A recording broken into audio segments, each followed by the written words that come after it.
ഈശോമിശിഹായ്ക്ക് സ്തുതിയായിരിക്കട്ടെ. സാത്താൻ സൂത്രശാലി എന്ന വിചിന്തനം നാം തുടരുകയാണ്. നമ്മൾ ഇന്ന് ധ്യാനിക്കുന്നത് സാത്താന്റെ ഒരു വിദ്യയെക്കുറിച്ചാണ്. ദൈവമക്കളെ അതിര് കടത്തുക എന്നുള്ളത് സാത്താന്റെ ഒരു വിദ്യയാണ്. അതിലൂടെ അവന് രക്ഷയുടെ മാർഗത്തിൽ നിന്നും നാശത്തിന്റെ മാർഗത്തിലേക്ക് അവരെ എത്തിക്കാൻ പറ്റും. സാധാരണ കേട്ടിട്ടുള്ള ഒരു കാര്യമാണ്, anything over the limit is dangerous. അതുകൊണ്ട് തന്നെ ഇത് സാത്താന് ശരിക്കറിയാം, നമ്മെ ദൈവമക്കളെ അതിര് കടത്താൻ അവന് സാധിച്ചാൽ അത് നമ്മെ നാശത്തിലേക്ക് നയിക്കും എന്നുള്ളത് സാത്താന് കൃത്യമായി അറിയാം. ഒന്ന് രണ്ട് സംഭവങ്ങൾ ഞാൻ ഓർക്കുകയാണ്. ഒരു വിദേശത്ത് ജോലി ചെയ്തിരുന്ന ഒരു മകൻ, അദ്ദേഹത്തിന് ബിസിനസ്, ഭാര്യയ്ക്ക് ജോലി, സാമ്പത്തികമായി നല്ല ഭദ്രതയുണ്ടായിരുന്നു. മകനെ ഒരുപാട് ലാളിച്ചു.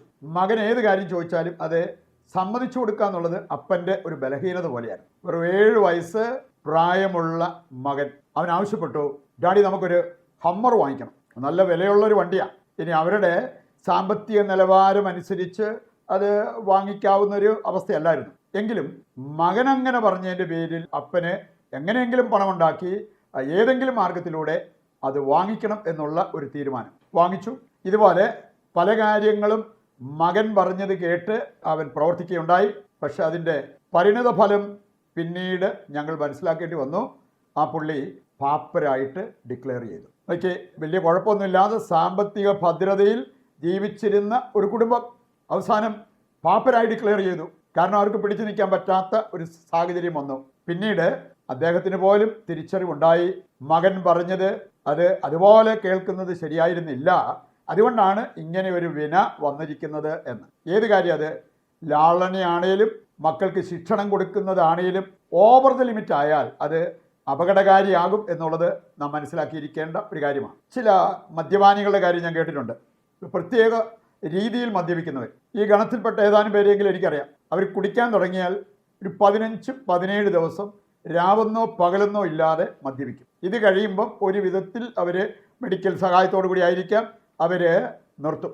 പിന്നെ ഒരു 6-7 മാസത്തേക്ക് വായിലേക്ക് ഒഴിച്ചു കൊടുത്താൽ പോലും തുപ്പിക്കളയും, കുടിക്കത്തില്ല. കുടിക്കുമ്പം ഓവർ ദ ലിമിറ്റാണ്, രാവെന്നോ പകലെന്നോ ഇല്ലാതെ മദ്യപിക്കുന്നവർ. ഇതെല്ലാം അപകടം ക്ഷണിച്ചു വരുത്തുന്ന കാര്യങ്ങളാണ് എന്ന് മനസ്സിലാക്കാൻ നമ്മൾ അധികം ബുദ്ധിമുട്ടേണ്ടതില്ല. സാത്താൻ്റെ ഒരു തന്ത്രമാണ് നമ്മെ അതിര് കടത്തുക. നമുക്കറിയാം, ആദിമാതാപിതാക്കൾക്ക് അനുവാദമുണ്ടായിരുന്നു, ഇഷ്ടംപോലെ വൃക്ഷങ്ങൾ അവിടെയുണ്ട്, അതിൽ ഫലങ്ങളുണ്ട്, എന്തും പറിച്ചു ഭക്ഷിക്കാം. പക്ഷേ ഒരു വൃക്ഷത്തിൽ നിന്ന് മാത്രം അതിൻ്റെ ഫലം ഭക്ഷിക്കരുത്. നമ്മൾ കാണുന്നു, സാത്താൻ അവരെ പ്രേരിപ്പിച്ചത് ആ ഫലം തന്നെ നിങ്ങൾ തിന്നണം.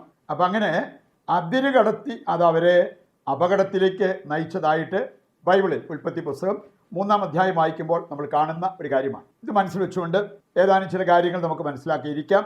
അതിര് വിട്ടാൽ അപകടം പതിയിരിക്കുന്നു എന്നുള്ള യാഥാർത്ഥ്യം. ഒന്നാമത്തെ കാര്യം നമുക്കറിയാം, ഭക്ഷണം കഴിക്കുന്നത് നല്ലതാണ്. പക്ഷെ അത് അതിര് വിട്ടാൽ കൊതിയായി മാറും, ഗ്ലട്ടണി.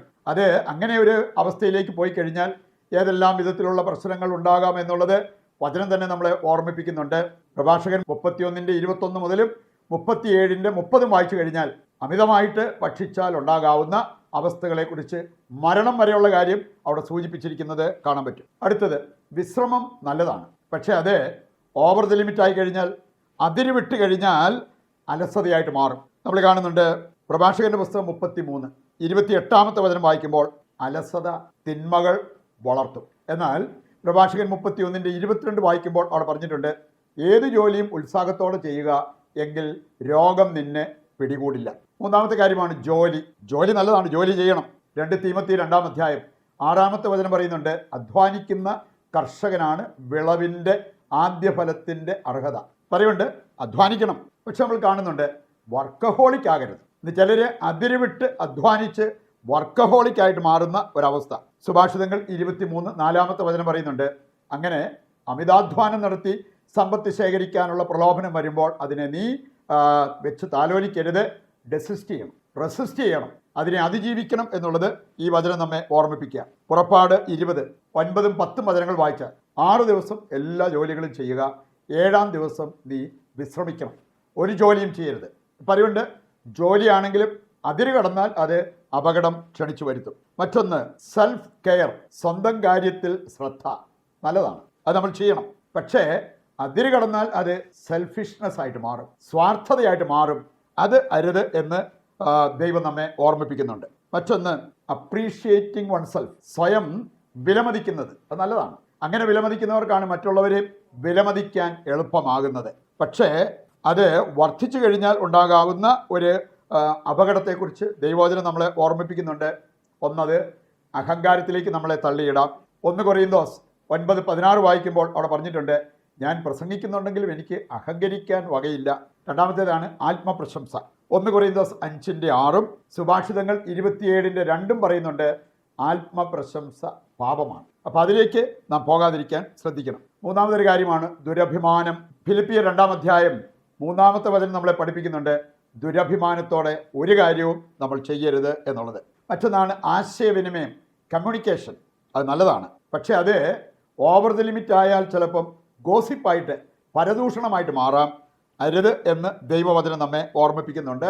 പ്രഭാഷകൻ 28:13 മുതൽ വായിക്കുമ്പോൾ അത് നമുക്ക് കാണാൻ പറ്റും. ശ്രദ്ധ നല്ലതാണ്, പക്ഷെ ചിലർ ഇന്ന് ഓവർ കോൺഷ്യസ് ആണ്. അങ്ങനെ വന്നു കഴിയുമ്പോൾ അത് അവിശ്വാസത്തിലേക്ക് നമ്മളെ നയിക്കുന്ന അവസ്ഥയുണ്ടാകാം. സ്നേഹം നല്ലതാണ്, പക്ഷെ അത് അതിര് കടന്നാൽ ചിലപ്പോൾ അവിഹിത വേഴ്ചയായിട്ട് മാറും.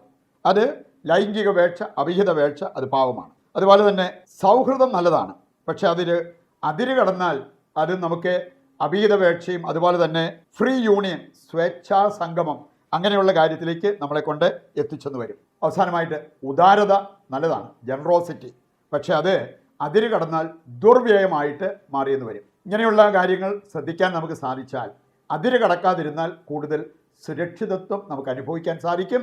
അതിര് കടത്താൻ നോക്കുന്ന സാത്താൻ്റെ വിദ്യ നമ്മുടെ മേൽ ഏൽക്കാതിരിക്കാൻ നമ്മൾ ജാഗരൂകരായിരിക്കണം, പ്രാർത്ഥിക്കുന്നവരായി മാറണം. നമുക്കിന്ന് ഒരു കോമൺ നിയോഗമായിട്ട് വെക്കുന്നത്, മക്കൾക്ക് അല്പം പോലും ശിക്ഷണം നൽകാതെ അമിത ലാളനം നൽകുന്ന മാതാപിതാക്കളുണ്ട്. അവരെ ആ ഒരു തെറ്റ് തിരിച്ചറിഞ്ഞ് അനുദപിക്കുവാൻ ദൈവത്തോട് പ്രത്യേകം പ്രാർത്ഥിക്കാം. വഞ്ചകനും സൂത്രശാലിയും ഞങ്ങളുടെ യഥാർത്ഥ ശത്രുവുമായ പിശാചിനെ പരാജയപ്പെടുത്തിയ യേശുനാഥ, ഞങ്ങളങ്ങേ ആരാധിക്കുകയും സ്തുതിക്കുകയും ചെയ്യുന്നു. സാത്താന് ഞങ്ങൾ ഇടം കൊടുത്തതിലൂടെ ഇന്ന് ഞങ്ങൾ അനുഭവിക്കുന്ന അവൻ്റെ സ്വാധീന വലയത്തിൽ നിന്നും പൈശാചിക ബന്ധനങ്ങളിൽ നിന്നും ഞങ്ങളെ രക്ഷിക്കണമേ. അവൻ മൂലം ഞങ്ങളുടെ മേൽ നിവധിച്ചിരിക്കുന്ന രോഗദുരിതങ്ങളിൽ നിന്നും എല്ലാവിധ തടസ്സങ്ങളിൽ നിന്നും ഞങ്ങളെ മോചിതരാക്കണമേ. സാത്താൻ്റെ ഉദ്യമം പത്രോസിൻ്റെ മേൽ വിജയം വരിക്കാതിരിക്കാൻ അവന് വേണ്ടി പ്രാർത്ഥിച്ച യേശുവേ, ഞാനും എൻ്റെ കുടുംബവും ലോകം മുഴുവനും സാത്താൻ്റെ ശക്തി വലയത്തിലാകാതെ ദൈവത്തിൻ്റെ സംരക്ഷണ വലയത്തിലായിരിക്കാൻ അവിടുത്തെ രക്തത്താൽ ഞങ്ങളെ മുദ്ര ചെയ്യണമേ. സാത്താനെ ഭയപ്പെടുന്നതിനേക്കാൾ ആത്മീയ സമരായുധങ്ങളേന്തി അവൻ്റെ മേൽ വിജയം വരിക്കാൻ ഞങ്ങളെയും സഹായിക്കണമേ. ആമേൻ. നമ്മുടെ ഇന്നത്തെ എല്ലാ അവസ്ഥകളും, ഇന്നിൻ്റെ എല്ലാ ആവശ്യങ്ങളും ദൈവത്തിൻ്റെ കരങ്ങളിൽ ഏൽപ്പിച്ചുകൊണ്ട് താഴ്ന്ന സ്വരത്തിൽ കർത്താവിനെ സ്തുതിച്ച് ദിവ്യകാരുണ്യത്തിൻ്റെ ആശീർവാദം നമുക്ക് സ്വീകരിക്കാം. യേശുവേ നന്ദി, ഹല്ലേലൂയ. യേശുവേ നന്ദി, ഹല്ലേലൂയ, ഹല്ലേലൂയ, ഹല്ലേലൂയ. കർത്താവെ ഏറ്റെടുക്കണമേ. ഞങ്ങളുടെ എല്ലാ ആവശ്യങ്ങളെയും അവിടുന്ന് ഏറ്റെടുക്കണമേ. ഞങ്ങളുടെ പ്രാർത്ഥനാ നിയോഗങ്ങളെ ഏറ്റെടുത്ത് അതെല്ലാം സഫലമാക്കണമെന്ന് ഞങ്ങൾ പ്രാർത്ഥിക്കുന്നു. യേശുവേ നന്ദി, യേശുവേ സ്തുതി.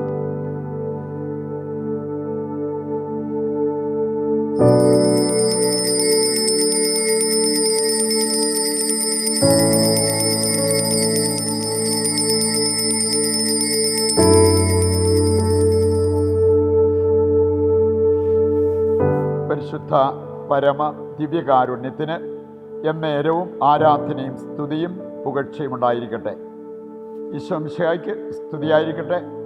ദൈവം നിങ്ങളെ സമൃദ്ധമായി അനുഗ്രഹിക്കട്ടെ.